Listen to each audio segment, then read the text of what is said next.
गजाननं भूतगणादिसेवितं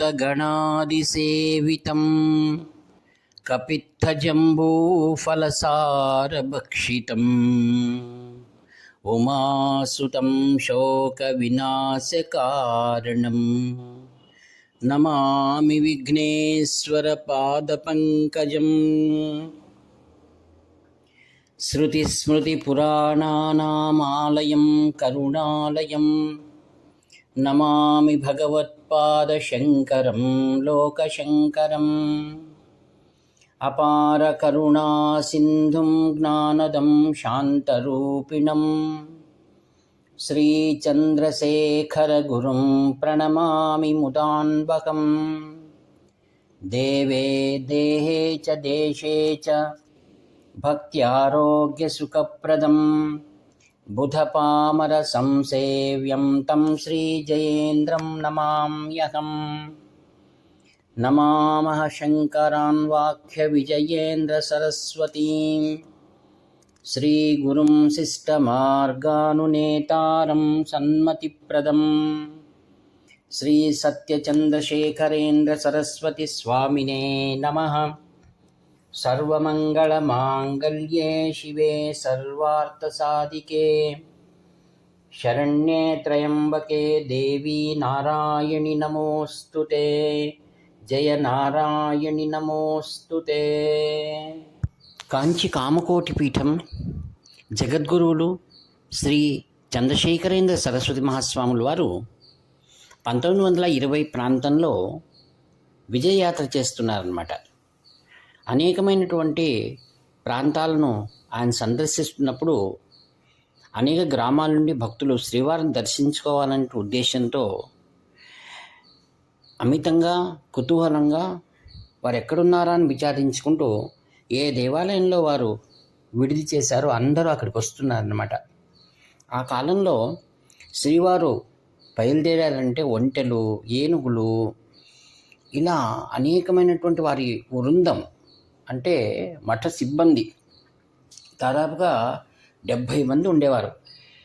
మడితో నైవేద్యం చేసేవారు, శ్రీవారికి భిక్షకు ఏర్పాటు చేసేటువంటి వారు, పూజా కైంకర్యాల్లో పాల్గొనేటువంటి వారు, శ్రీవారి యొక్క ఆ మేనాను మోసేటువంటి సిబ్బంది. ఇలా వీళ్ళు వెళ్తున్నప్పుడు శ్రీవారు పాదచారిగా వెళ్తే మిగతా వారందరూ కూడా బండ్లు, కొంతమంది నడిచేటువంటి వారు నడిచేవారు. ఇలా గ్రామాలు సంచారం చేస్తూ ఉండేదన్నమాట. శ్రీవారు ఉన్నవారిని దర్శించుకునేటప్పుడు అనేక మంది తమ బాధలను శ్రీవారి ముందు వెలుగుచ్చేటువంటి వారు. వారి సమస్యలన్నింటినీ కూడా ఎంతో ప్రేమతో వారు విని కొందరికి తగిన పరిష్కారాలు చెప్పేటువంటి వారు. వారు సామాన్యంగా పూర్వం మహారాజులు కట్టించినటువంటి జీర్ణోద్ధారం చేయబడవలసినటువంటి దేవాలయాల్లో వారు ఉండేటువంటి వారు. అలా ఉండడం ద్వారా ఏం జరుగుతుందంటే ఆ గ్రామంలో పెద్దలకు ఆ దేవాలయం బాగు చేయాలనేటువంటి ఉద్దేశం కలుగుతుంది. ఎక్కడైతే శ్రీవారు ఉంటారో అక్కడికి పరిసర ప్రాంతాల నుంచి వస్తున్నప్పుడు ఆ ఊరి గ్రామ ప్రజలు కూడా కాస్తో కూస్తో వ్యాపారం కూడా అవుతుంది.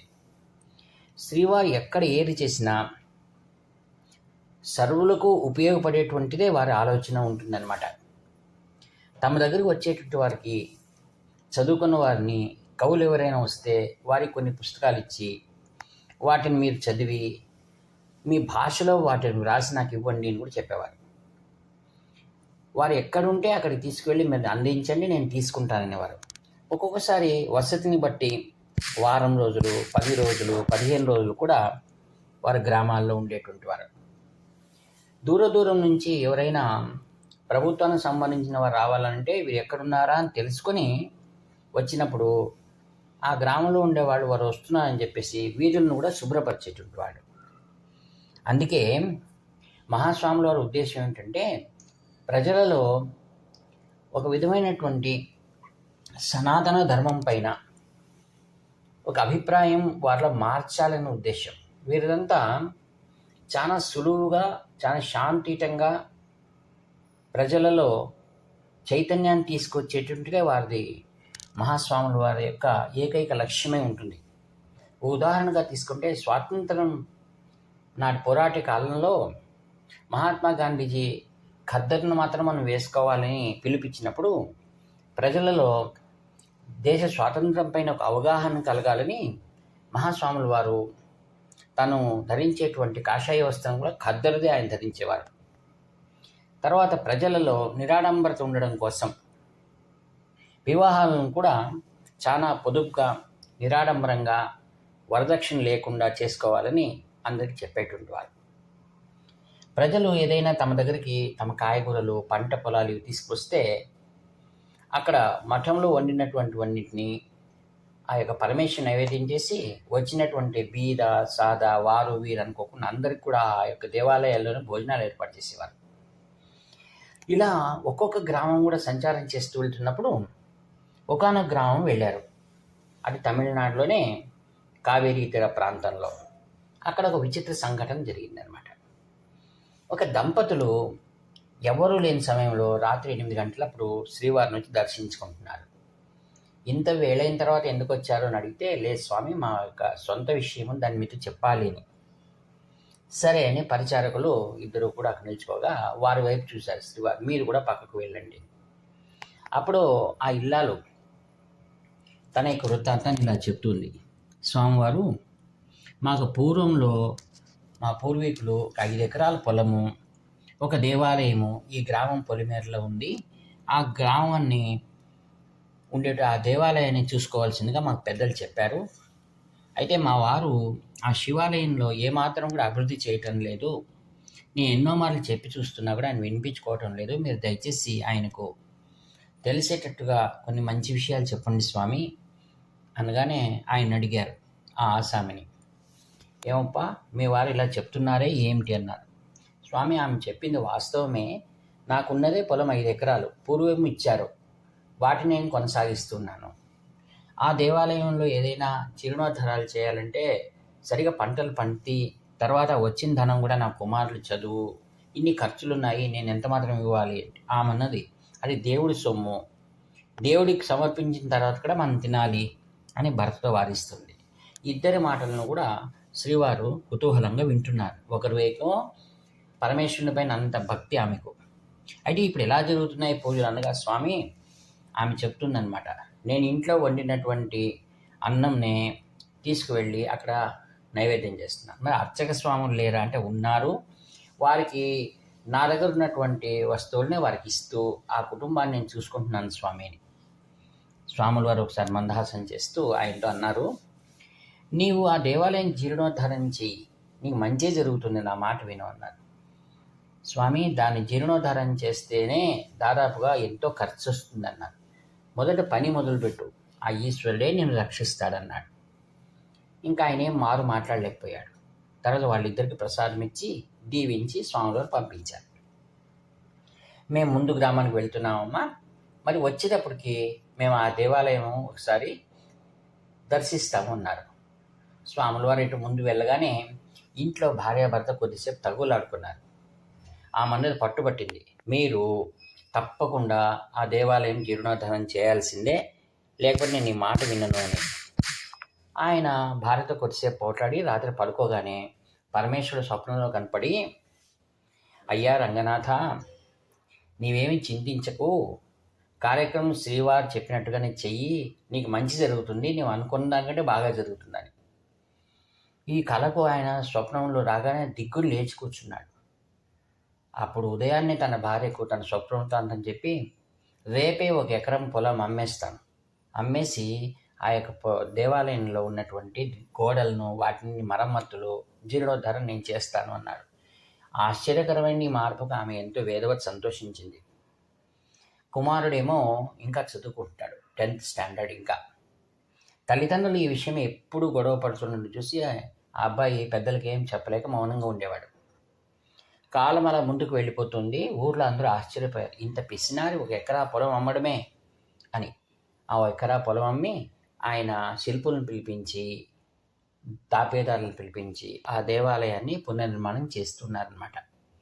1 ఎకరం పొలం అమ్మి పూర్తిగా ఆ డబ్బునంతా ఆ దేవాలయం కోసం సెలవు చేశాడు. కొద్ది రోజులు అయిన తర్వాత కుంభాభిషేకం వస్తుంది. ఆ కుంభాభిషేకానికి డబ్బు ఎలా చేయాలన్నా అని ఆయన దిగులుగా ఉండగానే మరి ఒక వింత జరిగింది.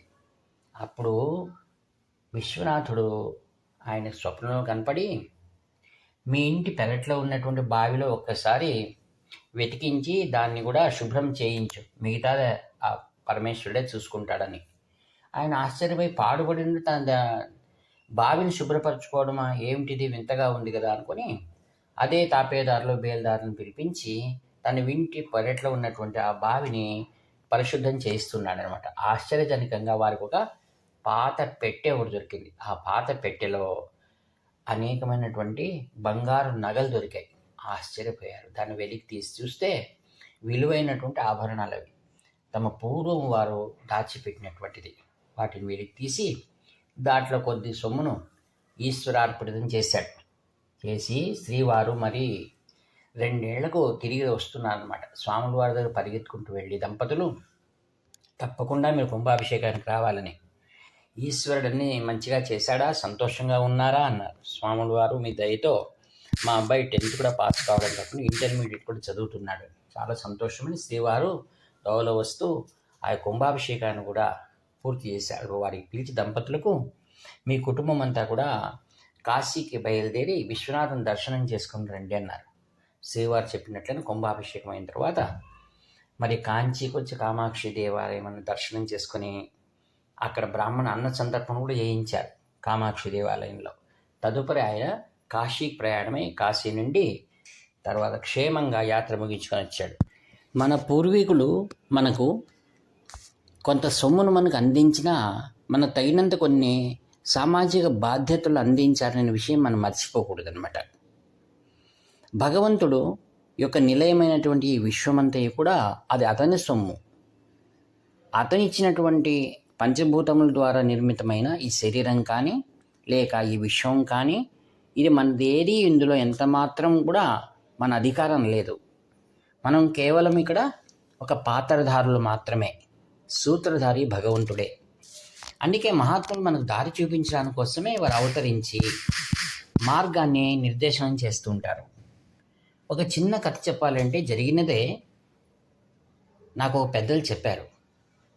విద్యార్థులకు మన ఇంట్లో ఉన్నప్పుడు మన పిల్లలకు మనం ఉదయాన్నే లేచి ఇదంతా ఈశ్వరార్పితం అనే బుద్ధితో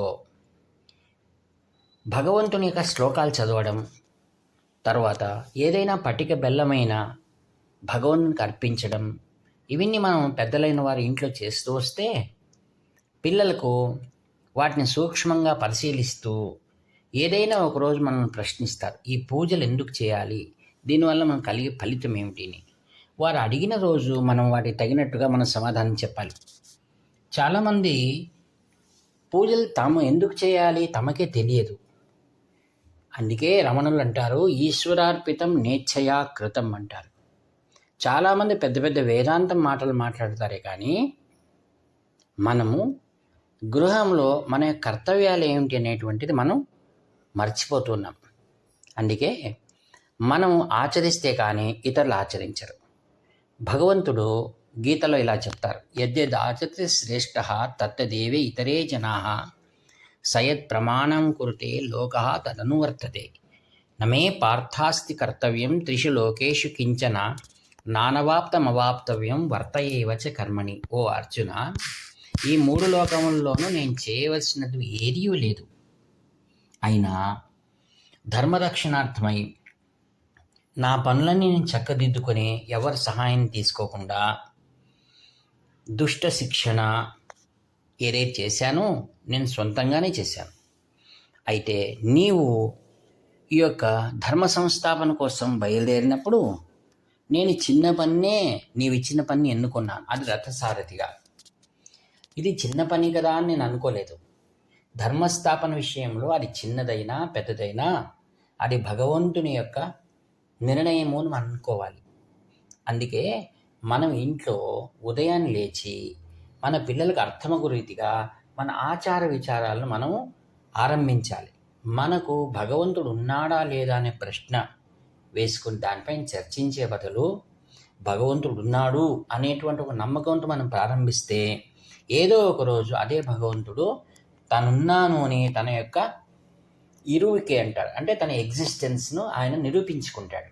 కావున ఆత్మీయులారా, ఇంట్లో గృహం అనేది ఒక దేవాలయంగా మార్చుకున్నప్పుడే మనకు నిజమైనటువంటి భక్తి జ్ఞానము అనేది మనకు అలవాటు పడుతుంది. అందుకే మనం మొదలు ఆచరించాలి. అందుకే కాంచి కామకోటి శ్రీ శంకర విజయేంద్ర సరస్వాముల వారు మరియు తమ ఉత్తరాధికారి ఏమాత్రం తామసం చేయకుండా ప్రతి పనిలో కూడా ఎంతో జాగ్రత్తగా గురువు తాము చేస్తున్న సేవగా అన్ని కార్యక్రమాలు నిర్వహిస్తుంటారు. అందుకే మనం వారిని చూసి మనం మన ఆచరణ ఉండాలని చెప్తూ ఈ వాక్పుష్పములన్నింటినీ కూడా నిరహంకారపూర్వకంగా శ్రీ శంకర విజయేంద్ర సరస్వాముల వారి దివ్య పాదపద్మం సమర్పి సెలవు తీసుకుంటాను. ఇట్లు మీ ఆత్మీయ మిత్ర నివర్తి నాగభూషణ శర్మ.